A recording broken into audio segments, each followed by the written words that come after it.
തിരുവചനം തിരുവചനം.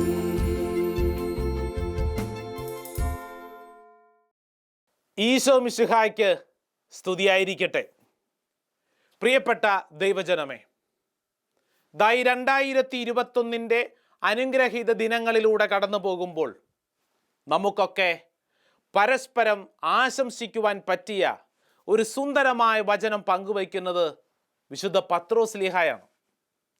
വിശുദ്ധ പത്രോസ്ലീഹായുടെ 1 പുസ്തകം 5 അധ്യായം അതിൻ്റെ 6 തിരുവചനം, 1 Peter chapter 5 verse 6 വചനം ഇങ്ങനെ പഠിപ്പിക്കുന്നു: ദൈവത്തിൻ്റെ ശക്തമായ കരത്തിനു കീഴിൽ നിങ്ങൾ താഴ്മയോടെ നിൽക്കുവിൻ. അവിടുന്ന് തക്ക സമയത്ത് നിങ്ങളെ ഉയർത്തിക്കൊള്ളും. നിങ്ങളുടെ ഉത്കണ്ഠകളെല്ലാം അവിടുത്തെ ഏൽപ്പിക്കുവിൻ. അവിടുന്ന് നിങ്ങളുടെ കാര്യത്തിൽ ശ്രദ്ധാലുവാണ്. പ്രിയപ്പെട്ടവരെ, ഈ ദിനങ്ങളിൽ നമ്മൾ കണ്ടുമുട്ടുന്നവർക്കൊക്കെ പങ്കുവച്ചു കൊടുക്കാൻ പറ്റിയ സുന്ദരമായ വചനം. ഓരോരുത്തരോടും കൃത്യമായിട്ട് പറയണം, നിന്റെ കാര്യത്തിൽ ആര് ശ്രദ്ധാലുവാണ്? ദൈവം ശ്രദ്ധാലുവാണ്. അതുകൊണ്ട് നിന്റെ ഭാരമെല്ലാം ദൈവത്തെ ഭരമേൽപ്പിക്കുക. പ്രിയപ്പെട്ടവരെ, വല്ലാണ്ട് ഭാരം പിടിച്ച ഒരു കാലഘട്ടത്തിലൂടെയാണ് പറയുന്ന ഞാനും കേൾക്കുന്ന നിങ്ങളുമൊക്കെ കടന്നു പോകുന്നത്. അതുകൊണ്ട് ഈ പത്രോസ്ലീഹ നൽകുന്ന ആശംസാ വചനം വളരെയധികം ശ്രദ്ധേയമാണ്. ഈ ഭാരം നീ ഹൃദയത്തിൽ കൊണ്ട് നടക്കേണ്ട, മറിച്ച് ദൈവത്തെ ഭരമേൽപ്പിക്കുക. ദൈവം നിന്റെ കാര്യത്തിൽ ശ്രദ്ധാലുവാണ്. പതിവനുസരിച്ചുള്ള പുതുവർഷാഘോഷങ്ങളൊന്നും പല സ്ഥലങ്ങളിലും കണ്ടില്ലല്ലോ. കാരണം എന്തെന്നറിയോ? ഉള്ളിൻ്റെ ഉള്ളിൽ വല്ലാണ്ട് ഭാരം പിടിച്ച അനുഭവത്തിലൂടെയാണ് പലരും കടന്നുപോയിക്കൊണ്ടിരിക്കുന്നത്. കൊറോണ എന്ന് പറയുന്ന മഹാമാരി വല്ലാണ്ട് മനുഷ്യനെ പിടികൂടിയിരിക്കുന്നു. ശരിയല്ലേ? ഏകദേശം ഒരു വാക്സിനൊക്കെ കണ്ടുപിടിച്ച് രക്ഷപ്പെട്ടല്ലോ എന്ന് കരുതി വരുമ്പോഴാണ് കൊറോണയുടെ ചേട്ടൻ അല്ലെങ്കിൽ കൊറോണയുടെ 2ാം ഭാഗം വരുന്നത്. ഇവനോ ആദ്യത്തതിനേക്കാൾ ഭീകരൻ എന്നാണ് വാർത്ത. പ്രിയപ്പെട്ടവരെ, നമ്മുടെ ഉള്ളിൽ ഭാരം കൂടിക്കൊണ്ടിരിക്കുന്നു. വല്ലാണ്ട് അസ്വസ്ഥത ചുറ്റുവട്ടത്തുള്ള മനുഷ്യരിൽ പടർന്നു പിടിച്ചിരിക്കുന്നു. അപ്രകാരം അസ്വസ്ഥതയുടെ നടുവിൽ നിനക്ക് മറ്റുള്ളവരോട് പറഞ്ഞു കൊടുക്കാൻ പറ്റിയ കാര്യം എന്താണെന്നറിയോ? ദൈവത്തെ നിന്റെ ജീവിതം ഭരമേൽപ്പിക്കുക. നിന്റെ കാര്യത്തിൽ ദൈവം ശ്രദ്ധാലുവാണ്. നിന്റെ കാര്യത്തിൽ ദൈവം ശ്രദ്ധാലുവാണ്. ഒന്ന് ചിന്തിച്ചു നോക്കിക്കേ. ഈ 2021 നിൽക്കുമ്പോൾ കഴിഞ്ഞ വർഷത്തെ അപേക്ഷിച്ച് നിന്റെ ജീവിതത്തിൽ എന്തെങ്കിലും മാറ്റങ്ങളുണ്ടോ? 2020 എന്തൊക്കെയായിരുന്നു അല്ലേ? ജനുവരി മാസം ആരംഭിച്ചപ്പോൾ തന്നെ പലരും ഡയറി എടുത്ത് അവരുടെ പദ്ധതികളൊക്കെ അവർ കുറിച്ചു വെച്ചു. ഈ വർഷം ഇങ്ങനെയൊക്കെയാണ് എൻ്റെ തീരുമാനങ്ങൾ, ഞാൻ ഇങ്ങനെയൊക്കെ ചെയ്യും. എന്തെല്ലാം പദ്ധതികൾ, എന്തെല്ലാം തീരുമാനങ്ങൾ കഴിഞ്ഞ വർഷം എടുത്തു. എന്നിട്ട് ഈ 2021 നിൽക്കുമ്പോൾ നിന്റെ മാനസികാവസ്ഥ എന്താണ്? പലരും എന്താ പറയണമെന്നറിയോ? ഈ വർഷം തീരുമാനങ്ങളൊന്നും ഇല്ലച്ചോ. കാരണം എന്താ? തീരുമാനങ്ങൾ എടുത്തിട്ട് എന്തിനാ? ഇതൊക്കെ നിറവേറ്റാൻ പറ്റുമോ, ചെയ്യാൻ പറ്റുമോ എന്നറിഞ്ഞുകൂടാ. പ്രിയപ്പെട്ടവരെ, ഈ 2021 നിൽക്കുമ്പോൾ ദൈവം നിന്നോട് ചില കാര്യങ്ങൾ സംസാരിക്കുന്നില്ലേ? എല്ലാ വർഷവും ജനുവരി മാസത്തിൽ ഇതെൻ്റെ പദ്ധതികളാണ് എന്ന് ഡയറിയിലൊക്കെ ഉറപ്പിച്ച് എഴുതിയ നമ്മൾ ഇന്നൊരു കാര്യം മനസ്സിലായി, ഞാൻ ഈ പദ്ധതിയും കൊണ്ട് നടന്നിട്ട് കാര്യമില്ല. മറിച്ച് ദൈവം നിന്റെ പദ്ധതികൾ തീരുമാനിക്കട്ടെ. അതല്ലേ ശരി? ദൈവം പദ്ധതികൾ തീരുമാനിക്കട്ടെ. ദൈവം ഒരുക്കുന്ന പദ്ധതിക്കനുസരിച്ച് നമുക്കിതാ ഈ വർഷം മുമ്പോട്ട് സഞ്ചരിക്കാം. ദൈവം നമ്മളെ പഠിപ്പിക്കുകയാണ്. ഈ 2021 നിന്നെ കൃത്യമായിട്ട് പഠിപ്പിക്കുകയാണ്. ഇത്രയും നാളും നീ പദ്ധതി ഉണ്ടാക്കിയിട്ട് ദൈവത്തെ പുറകെ കൂടെ കൊണ്ട് നടക്കുകയായിരുന്നെങ്കിൽ ഇപ്പോൾ കഥയ്ക്കൊരു മാറ്റം. എന്താ അത്? ദൈവം പദ്ധതി ഒരുക്കും, നീ പുറകെ സഞ്ചരിക്കും. കാരണം ജീവൻ്റെയൊക്കെ വില അത്രമേൽ നമ്മൾ പഠിച്ചു കഴിഞ്ഞില്ലേ? ഇന്നലെ ഡൽഹിയിലുള്ള 2 സുഹൃത്തുക്കൾ വന്ന് സംസാരിക്കുകയായിരുന്നു. ഞങ്ങളിങ്ങനെ സംസാരിച്ചു കൊണ്ടിരിക്കുന്നതിനിടയിൽ ഒരു സുഹൃത്ത് പറഞ്ഞു, അച്ചോ 2020 മുഴുവൻ പരാജയം, ദുഃഖം, സങ്കടം, പ്രിയപ്പെട്ടവരുടെ വേർപാട്.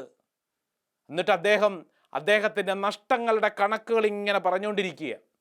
അച്ഛാ, ഈ 2020 എൻ്റെ ആഗ്രഹം എന്തായിരുന്നറിയോ? നാട്ടിൽ ഒരു വീട് വെക്കണം. അച്ഛാ, ഈ ഡൽഹിയിൽ കിടന്ന് ഞാൻ അധ്വാനിച്ചു മടുത്തു, ഇനി നാട്ടിൽ ഒരു വീട് വെക്കണം. അച്ഛാ, അതിനുവേണ്ടി ഞാൻ ഇങ്ങനെ സ്വരുക്കൂട്ടി കൊണ്ടുവരുമായിരുന്നു. അച്ഛാ, സങ്കടം എന്താണെന്നറിയോ? ഈ 2021 എത്തിയപ്പോൾ മനസ്സിലായി, കഴിഞ്ഞ വർഷം ഞാൻ സ്വരുക്കൂട്ടിയതെല്ലാം കയ്യിൽ നിന്ന് പോയച്ചാ. ഒന്നുമില്ല അച്ഛാ, ഒന്നുമില്ല. അപ്പോൾ കൂടെയുണ്ടായിരുന്ന മറ്റേ സുഹൃത്ത് പറഞ്ഞു, ഈ 2020 ഏറ്റവും വലിയ സന്തോഷം എന്താണെന്നറിയോ അച്ഛാ? ഞാൻ ചോദിച്ചു, എന്താ അത്? അച്ഛാ, അച്ഛനും ഞാനും ഒക്കെ ജീവനോടെ ഇരിക്കുന്നു അച്ഛാ, ജീവനോടെ ഇരിക്കുന്നു. എൻ്റെ പ്രിയപ്പെട്ടവരെ, നിന്റെ പദ്ധതികൾ പലതും തകർന്നു പോയെന്ന് നിന്റെ ബുദ്ധിയിൽ നീ കണക്ക് കൂട്ടിയിട്ടുണ്ടാവാം. പക്ഷേ ആ സുഹൃത്ത് പറഞ്ഞത്, എന്നെ കേൾക്കുന്ന നിങ്ങളോട് ഞാൻ പങ്കുവയ്ക്കുകയാണ്, ജീവനോടെ ഇരിക്കുന്നുണ്ടല്ലോ. അങ്ങനെയെങ്കിൽ ഇത് ദൈവത്തിൻ്റെ സമ്മാനമാണ്. ദൈവത്തിന് നിന്നിൽ പ്രതീക്ഷയുണ്ടെന്ന് ഈ 2021 പ്രഖ്യാപിക്കുകയാണ്. ജനുവരി എന്നുള്ള മാസത്തിൻ്റെ പ്രത്യേകതയെക്കുറിച്ച് പഠിക്കുമ്പോൾ ശ്രദ്ധേയമായിട്ടുള്ള ഒരു നിരീക്ഷണമുണ്ട്. അതിങ്ങനെയാണ്. അതായത് ജാനൂസ് എന്ന് പറയുന്ന ഒരു ദേവൻ്റെ പേരിൽ നിന്നാണ് ജനുവരി എന്നുള്ള മാസം ഉണ്ടായിട്ടുള്ളത്. ഒരു ഗ്രീക്ക് മിത്തോളജിയിലുള്ള ഒരു ദേവൻ ജാനൂസ്. ആ ജാനൂസിൽ നിന്നാണത്രേ ജനുവരി എന്നുള്ള മാസം ഉണ്ടായിട്ടുള്ളത്. ഈ ജാനൂസ് എന്ന് പറയുന്ന ദേവൻ്റെ പ്രത്യേകത എന്തെന്നറിയോ? ഈ ദേവന് 2 തലകളുണ്ട്. 2 തലകൾ. നമുക്കൊരു തലയുള്ളൂ അല്ലേ? ജാനൂസ് എന്ന് പറയുന്ന ദേവന് 2 തലയുണ്ട്. ഒരു തല മുമ്പോട്ടും മറ്റൊരു തല പുറകോട്ടും. ഒരു തല മുമ്പോട്ടും മറ്റൊരു തല പുറകോട്ടും. അങ്ങനെ മുമ്പോട്ടും പുറകോട്ടും തലകളുള്ള ഈ ജാനൂസ് എന്ന് പറയുന്ന ദേവൻ്റെ പേരിനോട് ബന്ധപ്പെട്ടാണ് ജനുവരി മാസം. കാരണം ജനുവരി മുമ്പോട്ട് നോക്കാനുള്ളതും അതോടൊപ്പം തന്നെ പുറകോട്ട് നോക്കാനുള്ളതുമായിട്ടുള്ള ഒരു മാസമാണ്. അങ്ങനെയാണല്ലോ 2020 അവസാനത്തിൽ നമ്മളിൽ പലരുമൊക്കെ ഒത്തിരിയേറെ പ്രാർത്ഥിച്ചു, നന്ദി പറഞ്ഞു. എന്നിട്ട് പ്രതീക്ഷകളോടുകൂടെ 2021 എത്തിയിരിക്കുന്നു.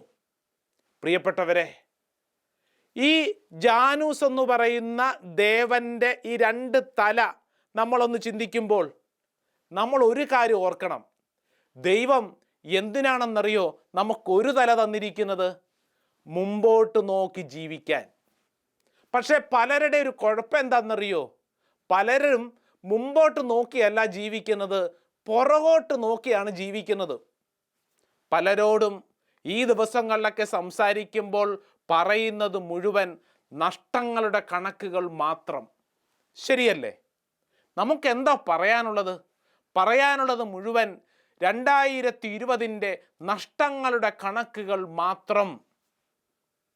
ഇന്നലകളിൽ സംഭവിച്ച കാര്യങ്ങൾ എണ്ണി നോക്കി പഴി പറഞ്ഞ് ജീവിതം നശിപ്പിക്കല്ലേ. ജീവിതം നശിപ്പിക്കല്ലേ. ഇന്നലകളിൽ സംഭവിച്ച കാര്യങ്ങളെക്കുറിച്ച് നീ ഓർക്കും തോറും നിന്റെ ഉള്ളിൽ അസ്വസ്ഥത കൂടിക്കൊണ്ടിരിക്കും. ബൈബിളിൽ നിങ്ങൾക്ക് വായിച്ചു ധ്യാനിക്കാൻ പറ്റിയ ഒരു സുന്ദരമായിട്ടുള്ള സംഭവം എഴുതി വച്ചിട്ടുണ്ട്. അത് സോദോം ഗൊമോറയോട് ബന്ധപ്പെട്ടാണ്.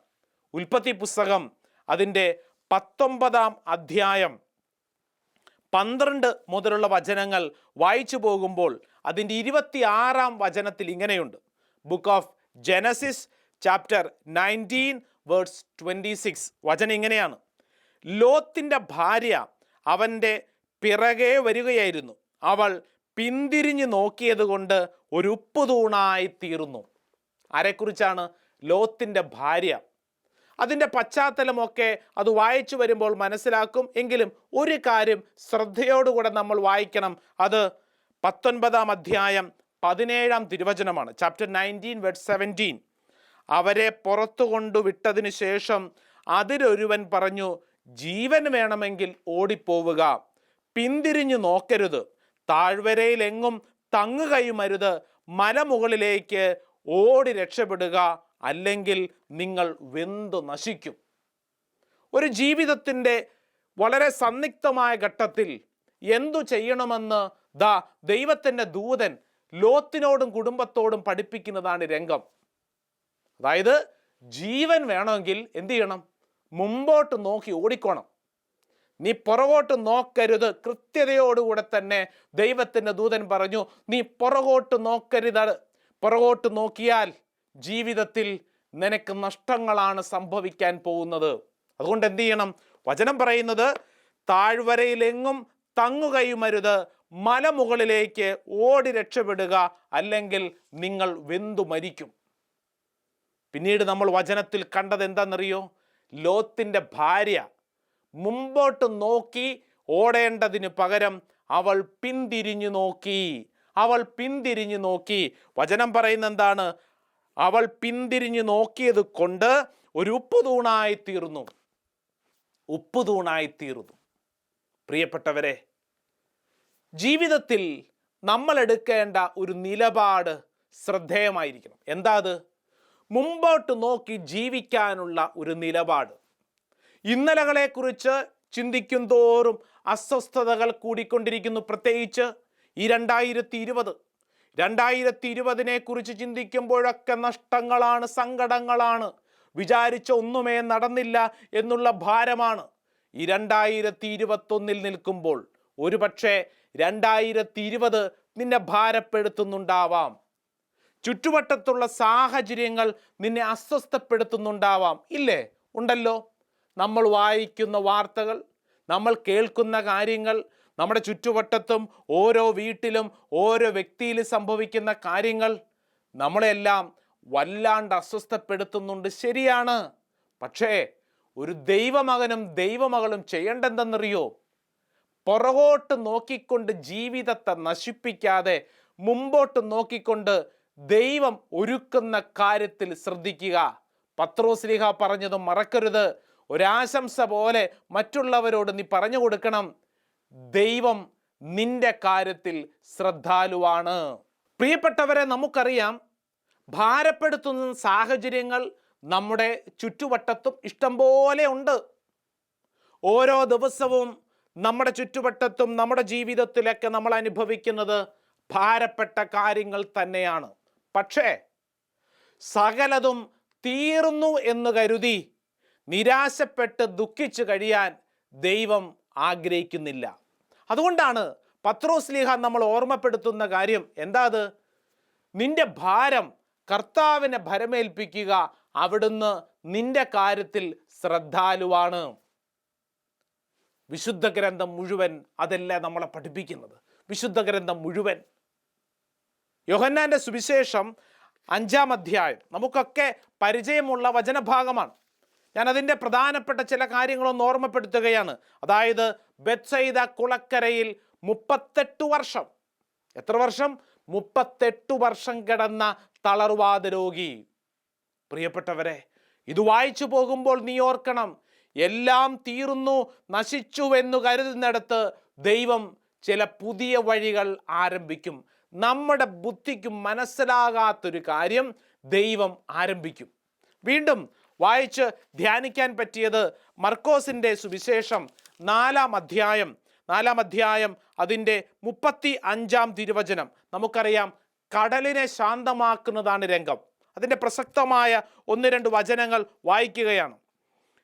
അപ്പോൾ 37-ാം തിരുവചനം, 4-ാം അധ്യായം 37-ാം തിരുവചനം. അപ്പോൾ ഒരു വലിയ കൊടുങ്കാറ്റുണ്ടായി, തിരമാലകൾ വഞ്ചിയിലേക്ക് ആഞ്ഞടിച്ചു കയറി, വഞ്ചിയിൽ വെള്ളം നിറഞ്ഞുകൊണ്ടിരുന്നു. യേശു അമരത്ത് തലയണ വെച്ചുറങ്ങുകയായിരുന്നു. അവർ അവനെ വിളിച്ചുണർത്തി പറഞ്ഞു, ഗുരോ, ഞങ്ങൾ നശിക്കാൻ പോകുന്നു, നീ അത് ഗൗനിക്കുന്നില്ലേ? ആരാ പറയുന്നേ? ശിഷ്യന്മാർ പറയാണ്, ഞങ്ങൾ നശിക്കാൻ പോവുക. അപ്പോൾ ഈശോ പിന്നീട് ചെയ്യുന്ന പ്രവൃത്തി എന്താ? അവൻ എഴുന്നേറ്റ് കാറ്റിനെയും കടലിനെയും ശാന്തമാക്കി എന്ന് പറഞ്ഞാൽ യേശു ചോദിക്കുന്നൊരു ചോദ്യം ഇൻഡയറക്റ്റ് ആയിട്ട് ആ ശിഷ്യന്മാരോട് ചോദിച്ച എന്താ? എടാ, നീ നശിക്കാൻ പോകുന്നെന്ന് ആരാ നിന്നോട് പറഞ്ഞേ? ശരിയാണ്, സാഹചര്യങ്ങൾ ചുറ്റുവട്ടത്തും നീ നശിക്കാൻ സാധ്യതയുള്ളതാണ്. പക്ഷേ ഇത് നിന്റെ അവസാനമാണെന്ന് ആരാ നിന്നോട് പറഞ്ഞത്? പ്രിയപ്പെട്ടവരെ, നമ്മൾ ഇന്ന് കടന്നു പോകുന്ന ഈ ദുരിതത്തിൻ്റെ നടുവിൽ നമ്മളും പ്രഖ്യാപിക്കണം, ഇതെൻ്റെ അവസാനമൊന്നുമല്ല, ഇതെൻ്റെ അവസാനമൊന്നുമല്ല. സകലതും തീർന്നു എന്ന് കരുതുന്നിടത്താണ് ദൈവം എന്നും എപ്പോഴും ആരംഭിക്കുന്നത്. മർക്കോസിൻ്റെ തന്നെ സുവിശേഷം 6-ാം അധ്യായം അതിൻ്റെ 45-ാം തിരുവചനത്തിൽ നമ്മൾ വായിച്ചു ധ്യാനിക്കുന്ന യേശു വെള്ളത്തിനുമേതെ നടക്കുന്ന സംഭവം വചനത്തിൽ ഇങ്ങനെയുണ്ട്: ആളുകളോട് യാത്ര പറഞ്ഞ ശേഷം അവൻ പ്രാർത്ഥിക്കാൻ മലയിലേക്ക് പോയി. വൈകുന്നേരമായപ്പോൾ വഞ്ചി നടുക്കടലിലായിരുന്നു, അവൻ തനിച്ചു കരയിലും. അവർ വഞ്ചി തുഴഞ്ഞവശരായി എന്ന് അവൻ മനസ്സിലാക്കി, കാരണം കാറ്റു പ്രതികൂലമായിരുന്നു. മുമ്പോട്ട് വായിച്ചു പോകുമ്പോൾ ഇങ്ങനെയുണ്ട്, 50-ാം വചനം, മർക്കോസിൻ്റെ സുവിശേഷം 6-ാം അധ്യായം 50-ാം വചനം.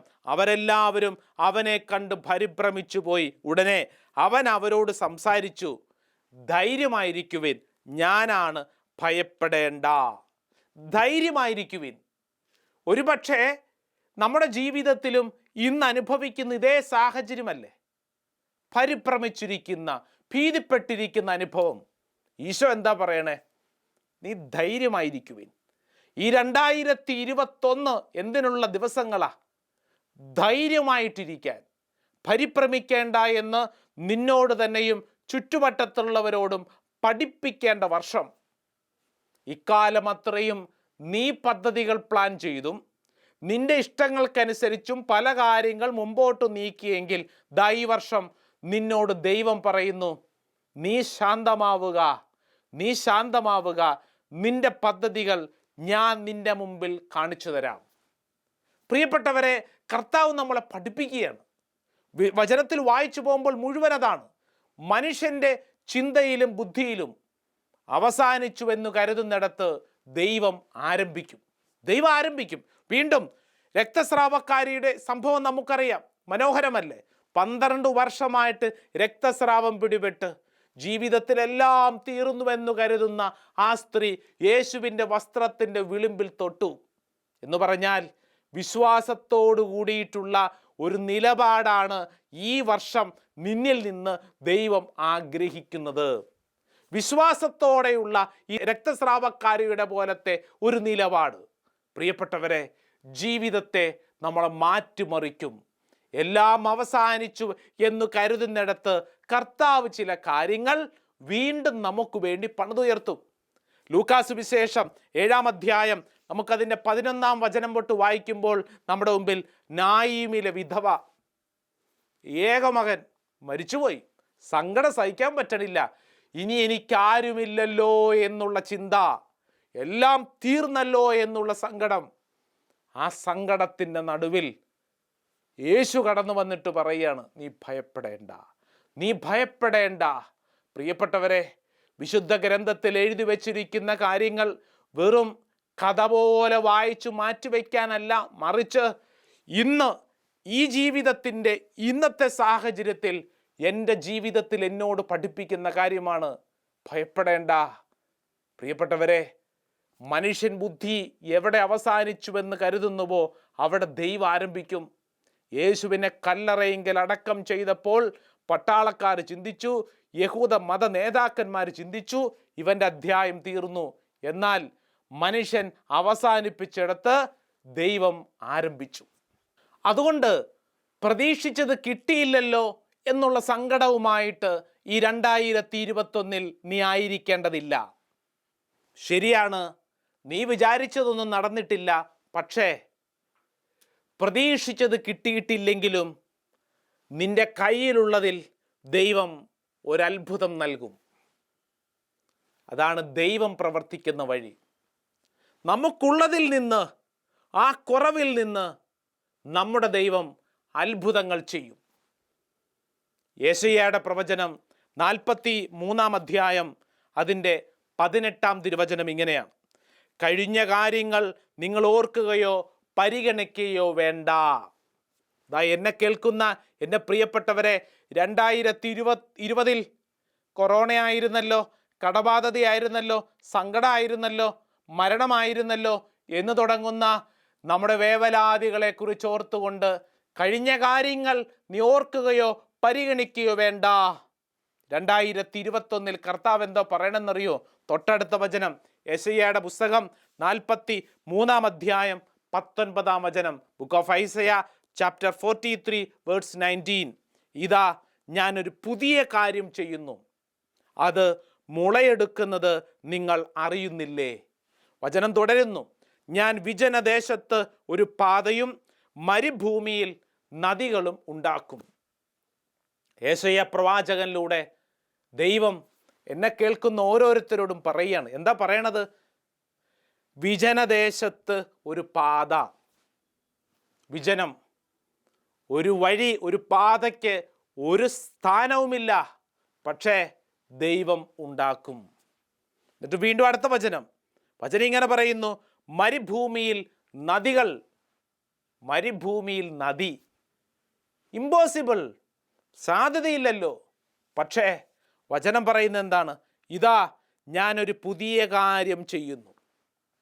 ഒരു പുതിയ കാര്യം, അത് മുളയെടുക്കുന്നത് നീ അറിയുന്നില്ലേ?